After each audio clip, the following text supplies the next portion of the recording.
Hello everyone, আমি উচ্ছ্বাস আহমেদ বাপ্পি। আজকে আমি আছি কারণ বাজারের প্রথম আলোর ভবনে, যেখানে আমি মূলত এসেছি কিছু শিল্পকর্ম দেখানোর জন্য। আজকে এখানে আসার আমার কারণ পুরোপুরি ভিন্ন।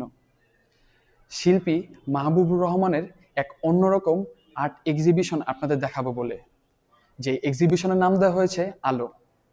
বিষয়টি বিস্ময়কর, কারণ এখানে দেখানো হয়েছে আগুনের ধ্বংসস্তূপ। এই আগুনে পোড়া ভবনের বিভিন্ন নিদর্শন দিয়ে শিল্পী নানান ধরনের নতুন নতুন শিল্পকর্ম ফুটিয়ে তুলেছেন। চলুন দেখা যাক।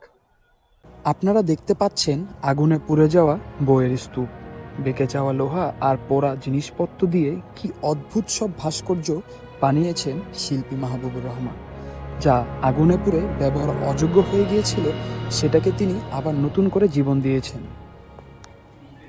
এক্সিবিশনে এন্টার করার পরে আমার যে বিষয়টি সবচেয়ে ভালো লেগেছে সেটি হচ্ছে আমার পিছেই এই গাছের বাগানটি।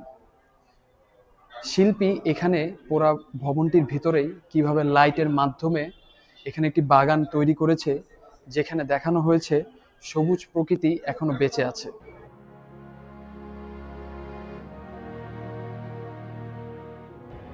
পুরো ঘরটা নীল আলোয় ভরা, আর সাদা কাপড়ে ঢাকা মানুষের মতো অব্যয়গুলো ঝুলছে, দেখতে রহস্যময় আর একটু ভয় লাগার মতো।